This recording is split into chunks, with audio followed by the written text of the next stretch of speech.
I believe that everyone needs to build a strong brand and leverage the brand, leverage their network. So when you walk into a room, you know who exactly you're trying to meet, and you have that elevator pitch down to a science. I do not believe there is a meeting that I can't get. And that's because Women in Real Estate is leading women of color, which happens to be the most sought after demographic of professionals in the world right now, right?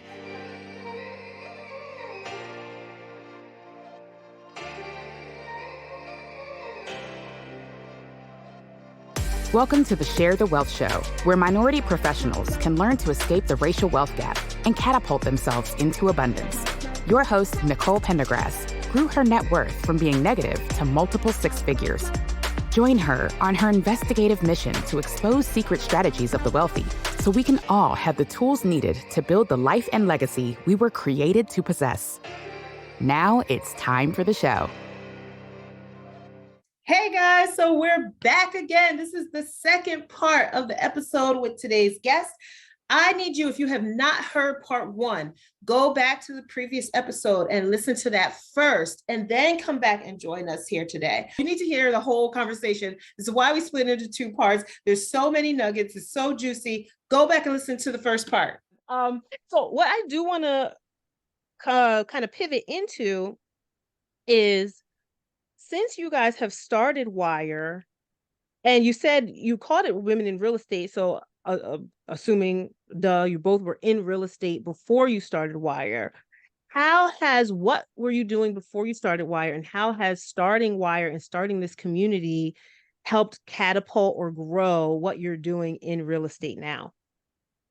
Before starting W.I.R E, I had worked for builders, worked for developers, interned for a title company, and got my real estate license and flipped homes. So I had like a very broad general base of knowledge, and have always loved real estate. I remember reading Rich Dad, Poor Dad early high school probably, and just falling in love with real estate and knowing that's where I wanted to be and what I wanted to do. But coming off of my first like sprint into flipping houses, I did a lot of stuff wrong. I had the wrong partner. I had the wrong team. I raised money the wrong way. I did all the wrong things. And I kind of sat back and I was like, I don't want other people to experience this. I don't want other people to have to like not have access to the education, the information, the community, because when I started, there was very little opportunity to learn. There was no resources.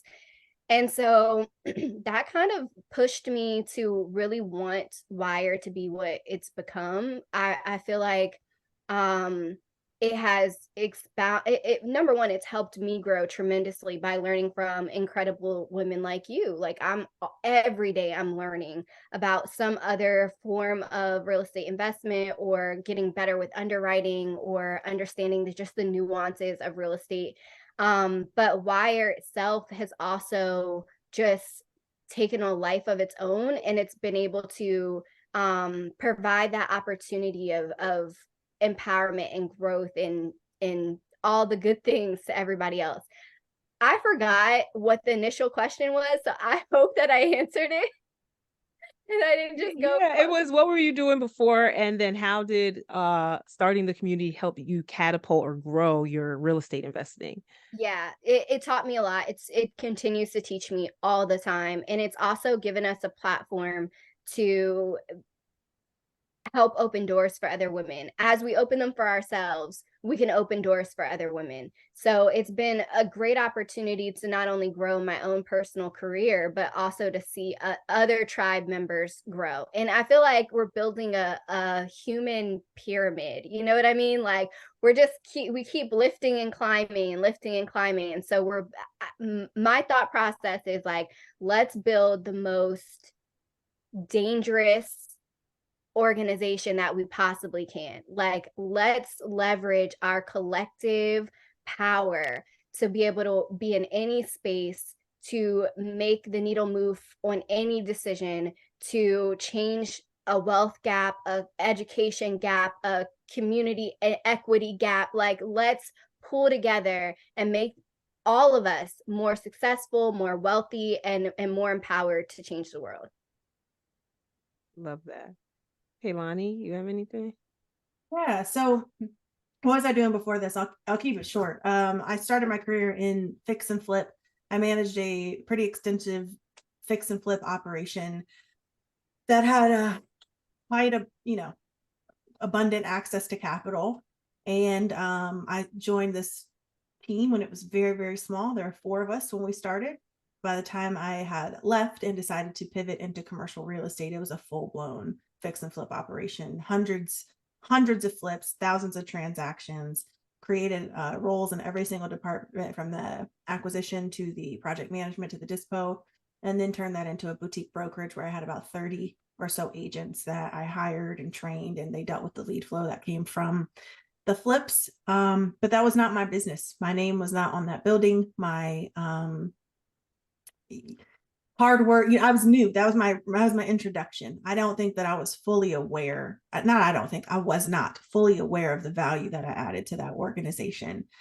And so, but it was one of the best experiences ever. I learned tremendously. I mean, one of the best experiences. I will never forget it. I will never take it for granted. Every person that I met played a pretty important role in my growth there. But then it was time to do something else. It was time. I understood that real estate is a powerful tool, and it wasn't long till I started getting kind of recruited and approached to join the commercial real estate space. So I became a broker at the largest firm in the world with an emphasis in multifamily investment sales. And at that time, I moved back home to Columbus, Ohio, and started working in the commercial real estate brokerage space at the highest level, and got introduced to who now I think is a very important and essential network for us as a collective in W.I.R.E to navigate the commercial real estate space, which I'm really, really proud of those connections I've been able to leverage and maintain over the years. So that's a little bit about my background, but I guess to your secondary question of how has it helped me? How has it helped me? Once W.I.R.E became W.I.R.E, it became the priority for me over everything else. And so I would say what it helped me understand was the power of your own brand. And even to this day, even when I was navigating corporate commercial real estate, and now that I'm, full-time entrepreneur at this point, the weight of the brand we've been able to build with the velocity that we have been able to build it has become the game changer for me. And my business happens to be W.I.R.E now. And so I believe that everyone needs to build a strong brand and leverage the brand, leverage their network. So when you walk into a room, you know who exactly you're trying to meet, and you have that elevator pitch down to a science. I do not believe there is a meeting that I can't get. And that's because Women in Real Estate is leading women of color, which happens to be the most sought after demographic of professionals in the world right now, right? And if you want access to this group, you're going to help how we say help and listen to what we have to say. And if you can't, then you're not for us. And so leveraging this brand and this movement, this community, learning how to leverage it. There's no longer this, hey, I'm grateful to just be here energy. This is a, hey, we're leading, we are driving a ship at this point. We have a ship, and we have an army of over 70,000 women across social media platforms that are ready to jump when we say this is a good opportunity. And so we take a lot of responsibility in that. Brittany and I are very, very adamant and particular about who we even let come into this space and environment to protect every member that is in it. And we know how to leverage this brand to make headway to change the industry, change the system, make sure that stages and events and hiring and HR, make sure things are equitable, right? Make sure things make sense.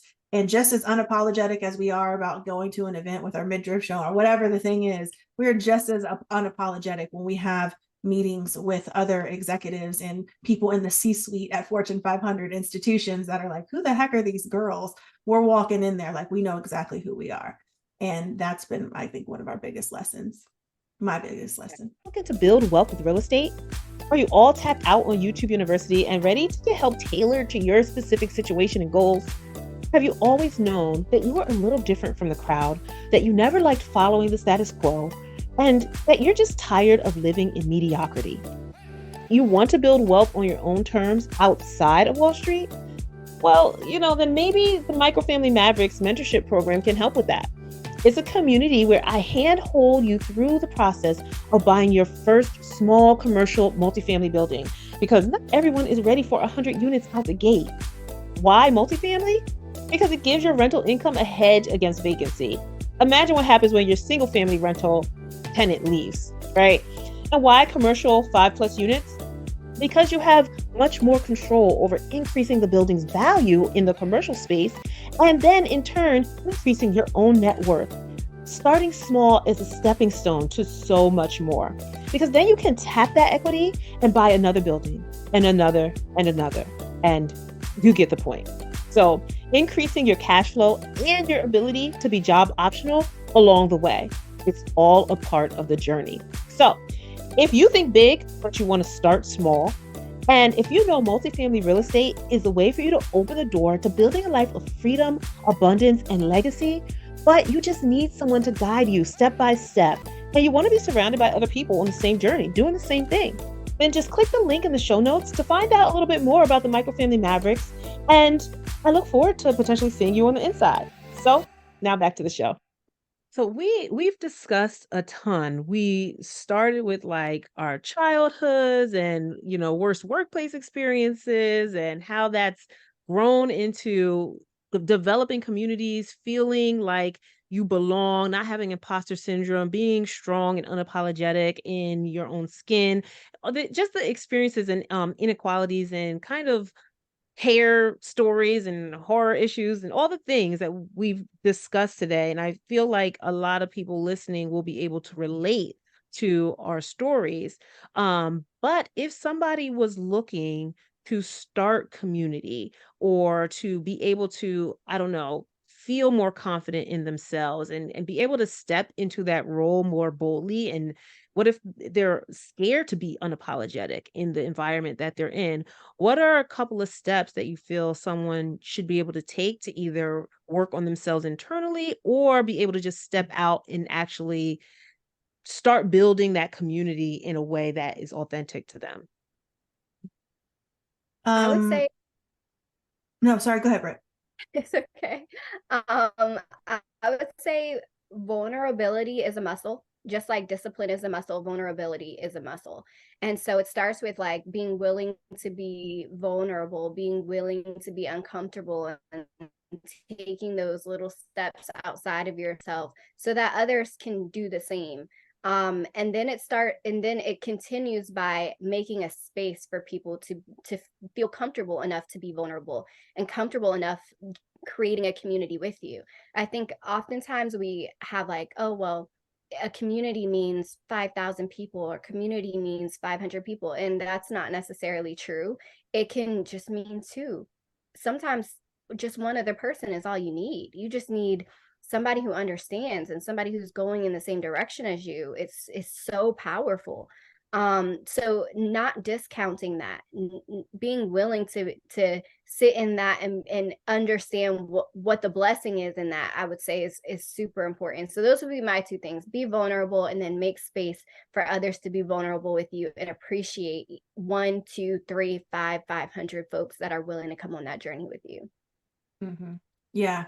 Building a community is hard. I think more influencers or gurus, what have you, would have them if it wasn't so hard. It's hard to build a community, right? And the reason is because it's the work that nobody wants to do. And so I think the first thing is to identify a need.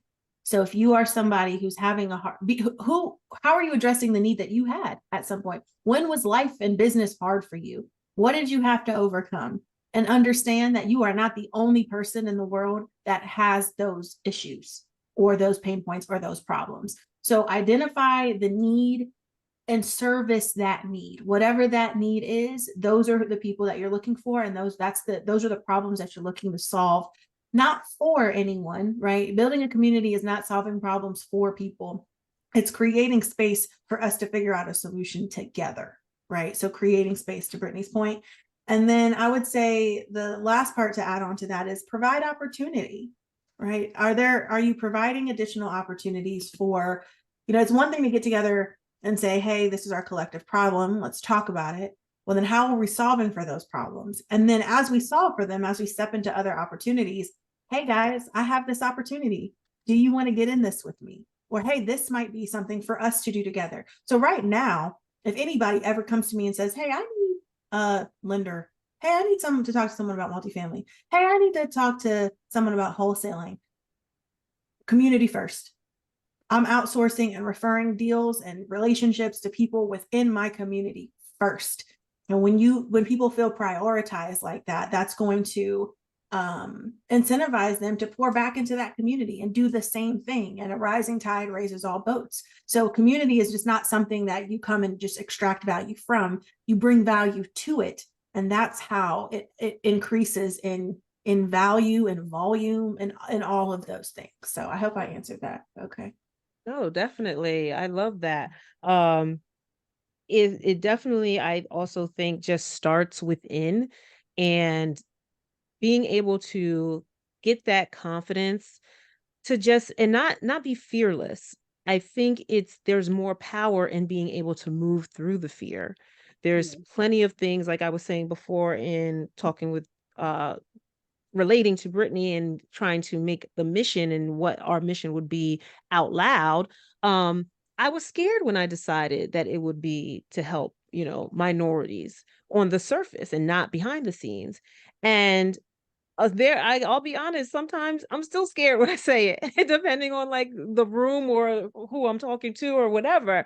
But I've already built like my entire branding around helping minorities and helping those who are underprivileged and people who are overlooked, right? And so my whole branding is around that. So anything that I want to do, I feel like has to reach back into that mission. And it's all about continuing to push through and do that through the fear, because a lot of times you'll never feel 100% okay with every decision, especially if it's new. That's the whole thing with trying to do something new, is that you're growing and you're stretching yourself and it's going to be uncomfortable, but pushing yourself through that to continue in spite of that is what I think makes you stronger and makes you grow as a person. So Mhm. just wanted to add that to everyone listening about moving forward and taking that next step on your journey, even when it's very uncomfortable and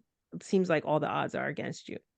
Mhm. Um, And sometimes community and that support is because you're spot on. Sometimes that support is just giving someone space to talk about it and work through it on their own. Not everyone yeah. needs you to solve their problems, but just hearing someone say, I understand what you're going through, or I'm going through something similar, or hey, this is how I navigated that, or hey, you're not crazy, or what you want to do is possible, or there is a way, or hey, be careful who has your ear, or your support system, your immediate family might not be the best support system, or hey, your children are not your purpose, right? Hey, you have value, you are enough. Someone just telling you that is the difference between you quitting on a Monday and continuing on a Tuesday.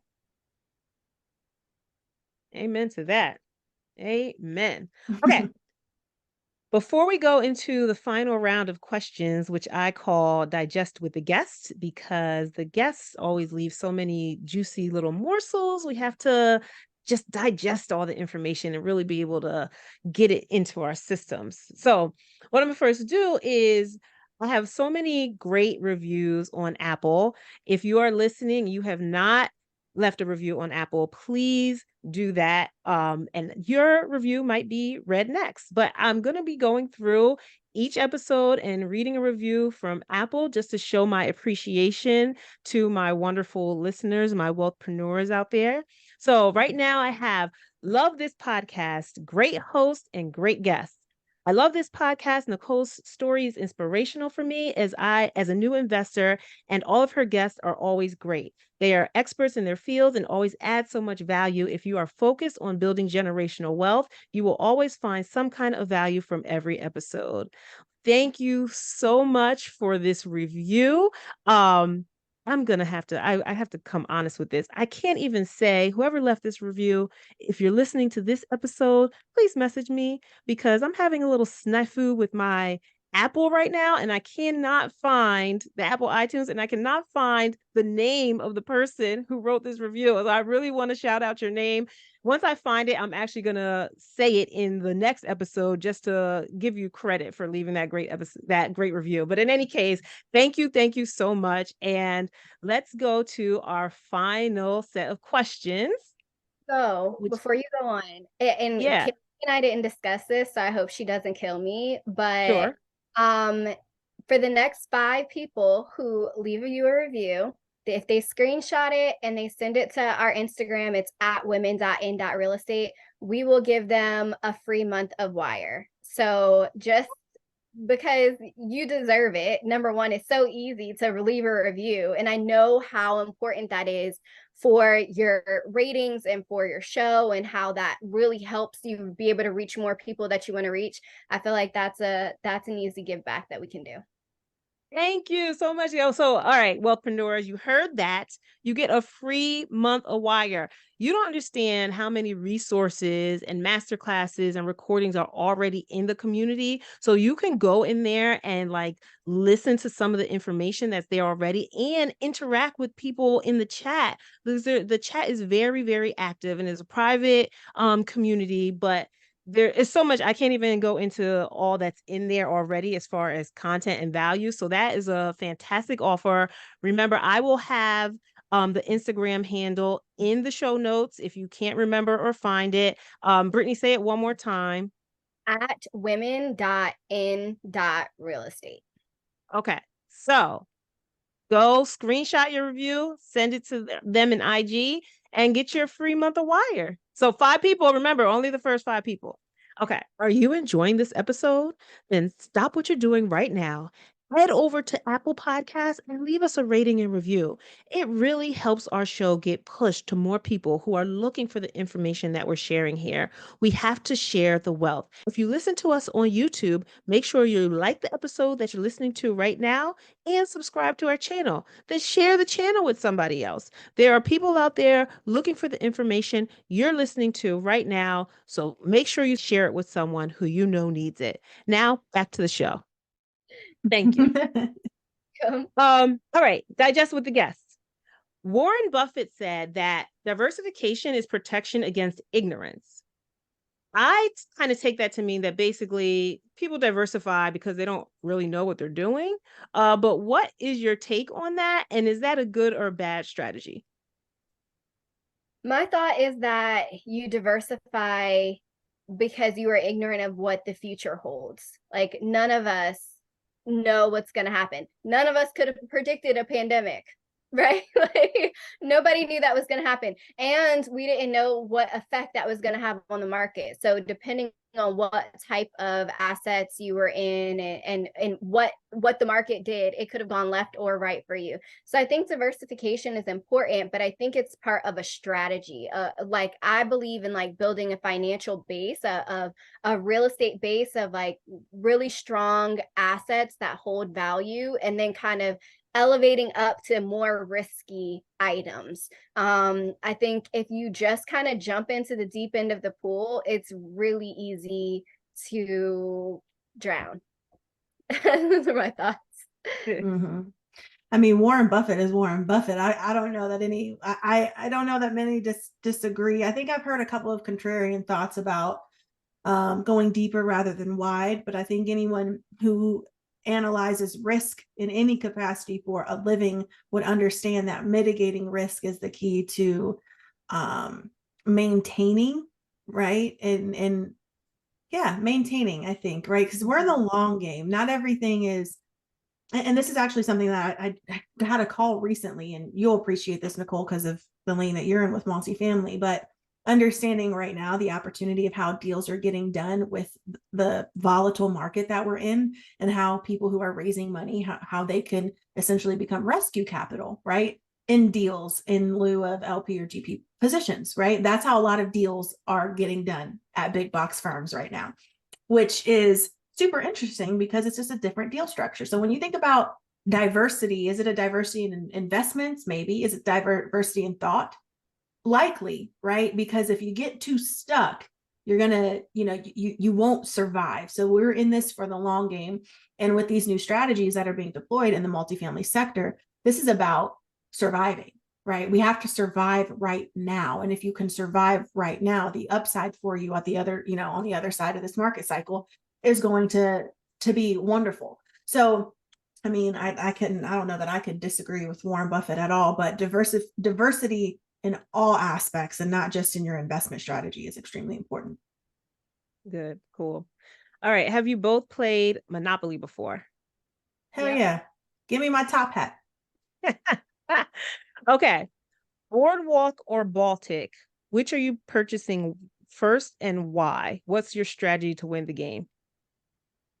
I'm purchasing Boardwalk because I haven't played enough and I don't even know what the advantage of Baltic is, but I always love Boardwalk. So I'm gonna go with that one. And my strategy, I don't know that I even have a strategy, because I think it's about paying attention to not only having like an idea of what you're trying to accomplish, but paying attention to how the other players are moving on the board, because that directly affects what you're able to accomplish. So not getting sidetracked necessarily, but making sure that you're aware of how your strategy needs to be adjusted based on what's going to be available or what is available. So I don't play And I think by Monopoly. you even saying you're getting Boardwalk first, part of that strategy is going for the bigger Class A expensive properties and bankrupting everybody else with your high rents. Yes, I would say that's on brand for me. But will I do that in real life? Nah, girl, because I like to keep my coins. Like I like my money. I like to keep my money. So I'm not buying Class A property. But will I live in Class A property? Absolutely. Yes. Okay. I'm buying whatever I land on first. Now, I am not a fun. No, I am. I love board games, card games, but I love playing with other competitive people. Like if you're here just because we're killing some time, you're gonna hate me. If you're here to win and we can like slug it out, then we're gonna have a really good time. I'm buying whatever I land on first if it pencils, right? That's it. If it pencils and it makes sense, you got to buy it up, especially early in the game. I am a Monopoly shark. I want to buy everything where it makes sense because you can always offload later. You can trade later. You can do things later. So if Boardwalk is open, I'm figuring out how to take that down. If Baltic is open, I'm taking that down too. They're right around the corner from each other, right? And Monopoly, the gentrification foreshadowing of Monopoly is crazy. So you could have, it could be cheaper to create, houses and hotels right around the corner from Boardwalk and create $1 million rents next to $1 million land. Yep. I was about to say they might be right around the life. corner from each other, but they're definitely across the railroad tracks. Not the actual railroad tracks in Monopoly. There's no railroad right there, but you get what I'm saying. Figuratively. I understood. So I'm buying whatever I land on first. Okay. What does wealth mean to you?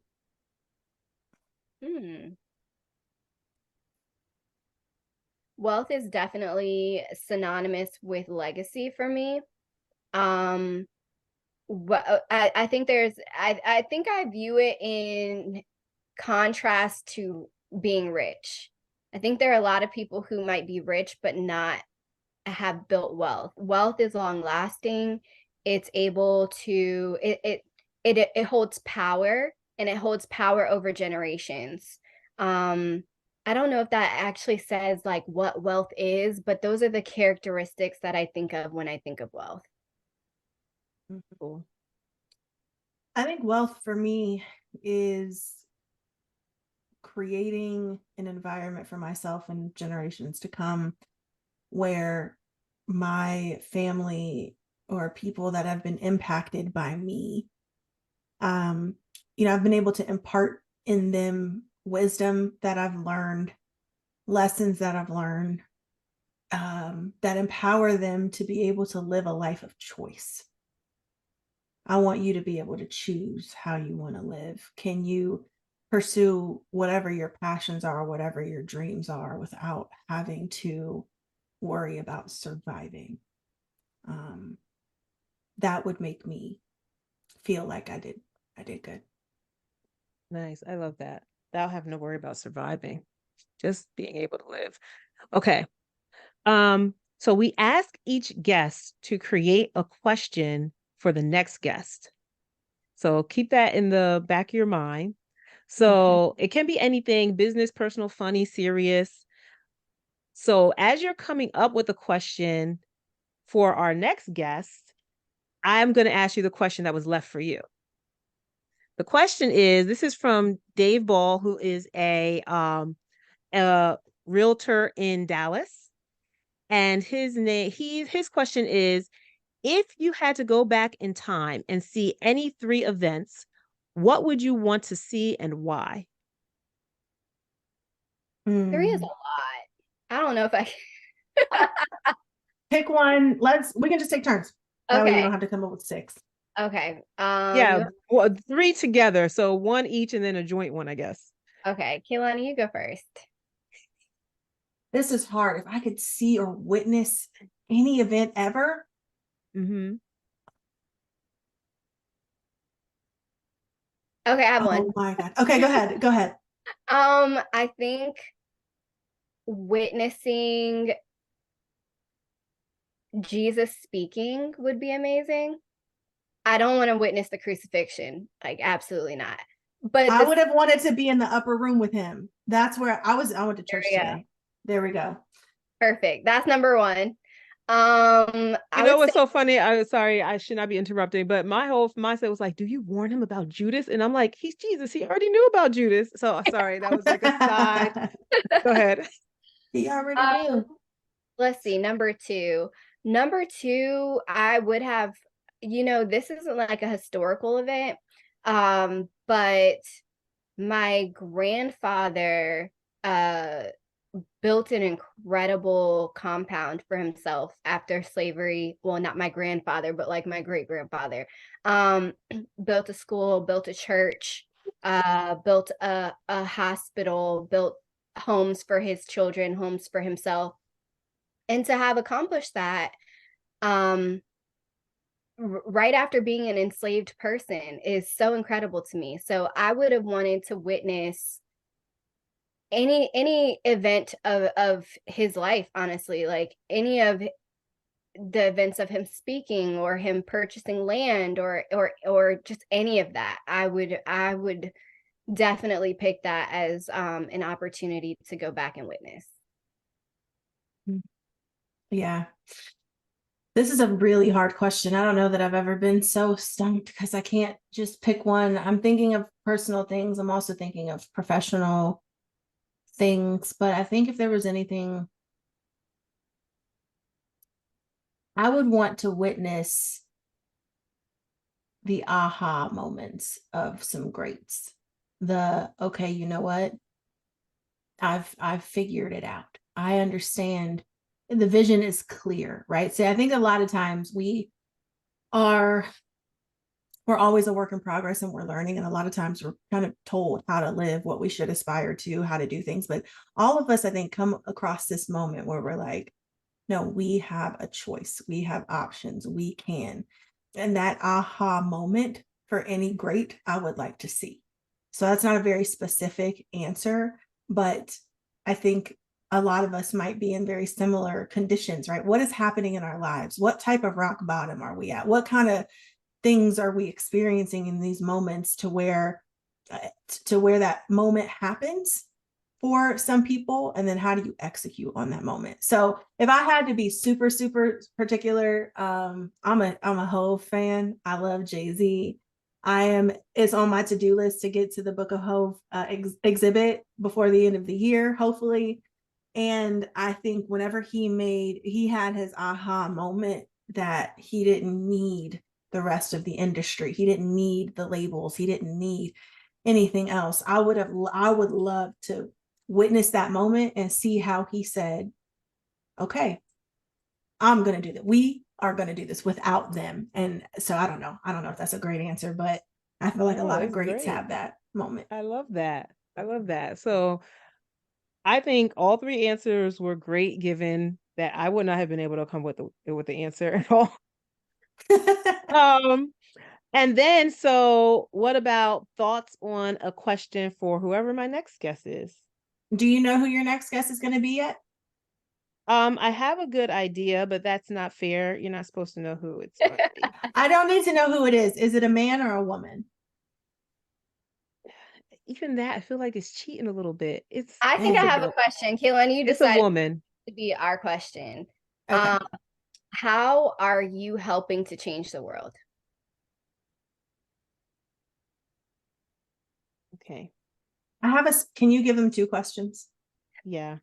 Okay, this one's easy. It's not a serious one. It's, Okay. do you put your toothpaste on the toothbrush before or after the water? Oh, do you That's put your heavily debated. toothbrush before or After. after the water? Yeah. After, right? I So you don't. put toothpaste on and then you put the water, or do you put water on your brush and then the toothpaste on? If you do No, it that I way, put the toothpaste on. I had to think about it. I put the toothpaste Yeah. on and then the water. Even if I buy mistake, not mistake, but I just by autopilot put water on after I put the toothpaste on, it's just automatic that I put it back under the water again. So before maybe you I put it double in your dip my water. I can't even remember. I don't know. I have no idea. I'm trying to figure it out. Like I'm trying to think about what I do, but I don't know. I'm pretty sure. Like the water has to saturate the toothpaste, Yeah, like from I the think I top. wet it before I start brushing my teeth. I, I don't think I wet it twice, so then I think put the toothpaste on first. Y'all, that's a lot. I don't know. Mm-hmm. That is the Listen, randomest answer or question. I don't even know why that came up. You must have been talking to somebody random about that recently. heck How did that yeah, question just randomly come into your head? man, because it says a lot about a person who wets the toothbrush but not the toothpaste. Like that's weird. And then, and then, like those would be the same people that put the cereal or put the milk in the bowl and then the cereal. Those be the same people. Look out for them. Look out for I those don't folks. know I if can't that's imagine the putting. same. Why would you do that? I That don't doesn't. know. The milk in the bowl first? Yeah, nobody does that. I don't think so. I've never heard of nothing like that. Now You I'm going to would be be on the surprised. lookout. Be on the lookout. Ask. Be aware. Hilarious. Oh my gosh. How this has been such a great conversation. I love chatting with you guys even more. I can't wait for this episode to come out. But how can listeners connect with you? What's the best way to reach you? Women.in.real estate on Instagram. And from there, both of our profiles individually are linked in the bio. So feel free to connect with either of us or connect with W.I.R.E. My name is Kelani Blackwell. Co-founder is Brittany Rose over there. And you can connect with us there. Or if you have any questions about women in real estate, want to know what it is, you can just go to joinwomeninrealestate.com, read up about it, understand what the community is. We are an invitation only community though. So if you want to become a member, you have to request an invitation. And you might get myself or Brittany or one of our team members on the phone on the other end to talk about what it is that you are looking to accomplish. But we also do a lot of events, public facing free events. So if you go to that website, joinwomeninrealestate.com, you can go to the events page and join one of our many virtual events that we do for free on a regular basis. So Nicole, again, we thank you. We love you. We're proud of you. This is a very proud moment for me. And I'm so grateful for you, and we're appreciative of the fact that you're sharing your platform with us. We're super happy. Thank you. Of course, of course. I'm so glad that we finally got this together. I think the very first time we even mentioned doing a podcast was when we were in Tulum. Like, oh, we could just shoot it in Tulum. Like that was just not gonna happen. It's not, I don't know who gave Definitely it. not gonna It just fell. That was like 2 years ago. That just fell to the wayside since then. We working, But we working. yeah, we're working and having too much fun out there. Like it wasn't gonna happen. But I greatly appreciate getting you guys on finally. I'm so glad that you're here. I know people are gonna just have so much connection to you. Please reach out, look at Join Real Estate and joinwomeninrealestate.com. Check out their IG. Just get as much information because they have so much in their platform and in the community for you to grow from. So I can't recommend them and their group that in the movement that they've created. I can't recommend it enough. That's why I've been in it so long, because they make it very welcoming there and you can be yourself. Well, So thank any you. parting words before I kind of sign us off? That's it. Oh my, like we've talked for almost 2 hours. Yes. Yes, this will be 2 episodes. Okay, so everyone, you probably already got cut off before, but now this is the final wrap up. And thank you for listening in again today. My wealthpreneurs, I will see you at the next episode. Thank you. Did you love this episode of Share the Wealth Show? Be sure to connect with Nicole by following her on LinkedIn, Instagram, or Facebook. If you picked up any of the gems that were dropped by today's guest, make sure you not only put them in your bag, but if you know of someone who would benefit from this information, don't keep it to yourself. Share the wealth and make sure to leave us a rating and review. We'll see you for next week's episode. Subscribe so you'll be notified.